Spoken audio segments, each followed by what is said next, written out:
Alright guys, so I don't know if you can see back behind me, but I got the stock frame sitting there beside us. Got the original frame here. Has been a few weeks since I shot a video, but today's video, what we're going to show you guys how to do is how to cut off the front frame and section that to this frame that we're building here. Now there's a lot of measurements and stuff that need to take place. I'll kind of bear through that because it's kind of like build it as you go, I would say. So this right here, I just kind of built it. I measured, built, measured, built. If you're going to do something like this on your own ride, what I recommend is just be friends with a tape measure, because that's really what you got to do. You got to have the wheelbase, you got to have everything lined up. I even have a frame jig so that I know exactly the measurements of the stock frame. And that's what we've done so far, is we've cut off the horns from the stock frame, welded them onto the aftermarket tube frame.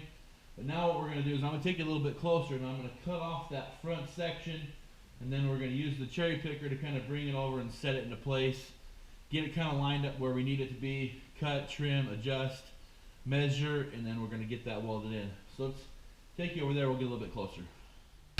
So what we have here, we have our front frame. Now this is all one piece. If you're doing like an S10 or Silverado or anything like this, it's all going to be one frame. What we're going to end up doing is we're going to cut it right about here, all the way across, and our new frame that we've built will actually slide right in, kind of, that's about as far as it's going to go. So we're going to have to cut and section and kind of trim it up. And right here is where the frame horns are that we cut off of this frame to weld to the other frame. And I'll take you over here to the other frame and I'll show you that. But we're going to have to get this new frame to kind of slide in to about right here, and then we're going to have to kind of cut and, you know, notch that and kind of weld that and gusset it right here. But we don't know until we start doing some measurements. But that's kind of our plan. We're just going to slide the frame in like this and get it all measured in. But the first thing we need to do is go ahead and cut this. What we also did is there was this bar that mounted right here that sits and kind of holds the bottom of the frame. Well, since we already have one on our new frame, we didn't need this. We're going to slide this back, just unbolted it. And our next step is going to just be cut this off, and then we'll cherry pick it over to the other one. So let me take you over to the other frame and kind of show you what we have to work with over there. So here's our frame horns that we cut off of the other frame, welded them in here. Now this mounts to the cab and everything. Everything's been fine. You've seen the videos and the car shows and stuff. What we're going to end up doing is we're going to probably cut it right about here. We won't know until we get inside, measure wheelbase and stuff. We're going to probably cut it somewhere. So let's go back over to the factory frame and we'll get that piece cut, grab the cherry picker, bring that over to here.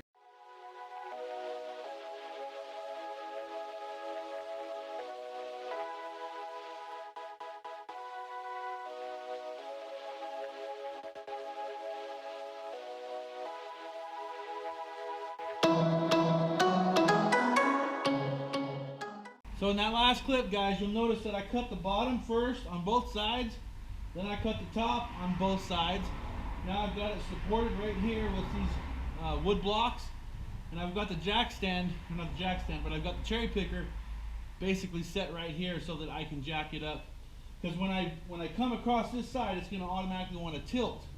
I'm going to put some more supports here so that that doesn't happen. So I'm going to grab some more of these pieces of wood and put it right here.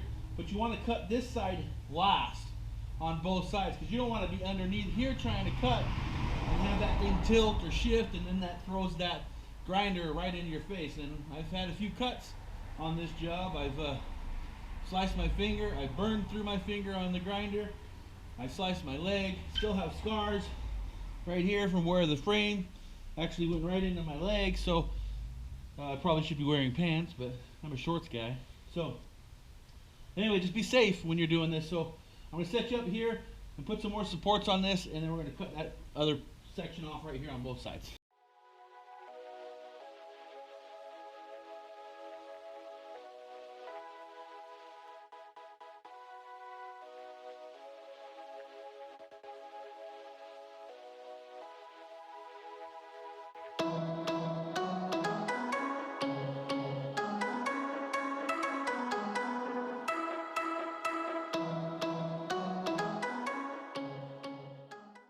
So we got it all lined up. got it kind of slid in there. You can see it's in about 2.5, maybe 3 inches on both sides here. So what I have to do now, here is the frame horn, and here's where it used to mount. So what our plan of attack is, we're going to cut the top of this, and we'll leave the bottom piece in, okay, so it has something to slide on. Then what we're going to do is we're just going to slide the frame until this horn bracket where it used to mount is right here. So that's kind of our plan. Did take us a little bit to just kind of reorganize everything, get it kind of in position, but that's what it looks like. So I think our next thing that we're going to do is probably brace up, put some of these 4x4s underneath the frame and underneath this frame, and just so we can kind of slide it back and forth, and that should pretty much do it. So let me get some measurements pulled and then we'll come back. Okay, so there it is. We've got the old frame cut off, the front section anyway. Kind of got it grafted in how it's going to sit. I do need to take a lot of measurements. I need to grind, drill, get all that stuff. And I'll get everything kind of positioned in place, and I'll probably drill holes through it and bolt that front subframe on. It's all going to be one piece in the end, but just to make sure everything's copacetic, what I'm going to do is drill a couple holes, bolt that subframe to the frame that we've custom built, and then I'll mount all my front hardware in and get that all ready as well. And then from there, videos will probably slow down just a little bit. It's starting to get busy. Our company goes through these cycles where we're really busy, and then we're kind of slow. This is a time where we're really busy. So I'm gonna take a step back from the trailer, or from the truck frame, just a little bit. I've got some parts on order. I've got some control arms coming, some spindles, and also the front pockets, airbags, and the pockets that go inside to use all the factory framing. We've got to do some cutting and notching and things. So the videos will kind of slow down, but for you guys, it should just be kind of like flawless. You'll still get a video every week. We're trying to launch every Tuesday. I don't know if I'm going to be launching at 6 p.m. or if I'm going to be launching at 8 a.m. I'm thinking I'm going to kind of lean towards Tuesday at 6 p.m. and that way people who are coming home from work can watch the series and they don't miss out on that. I've noticed that I launch it earlier in the morning. Some people get to watch it, but we get more people watching in an evening broadcast, so it's probably going to go Tuesday night and launching at 6 p.m. I think that's where we're going to be. But also, hey guys, share with me your projects, what you guys are working on. I've met some really cool people with some Toyota Tacomas, a couple people with some S10s, really fun to talk with you guys about what you're doing. Now, not everybody wants to build a Silverado. Some people want to do the mini trucking, but the concept's the same.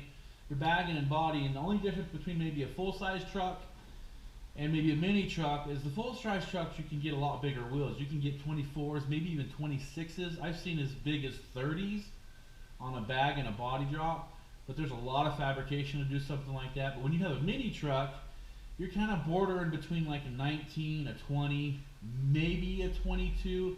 If you're willing to get rid of your firewall and a lot of stuff that has to be removed, the engine has to be brought up. But the bigger trucks, you get a lot more bigger wheel. Obviously, you just have more mass. So I'm enjoying the videos that you guys are sharing, so I appreciate that, and other trucks that I'm getting to reach out with you guys. I'll do some shout outs here once we pull together some emails of some of the people that I've been working with and talking with. And until next week, please rate, subscribe, and comment, and we will talk to you guys later.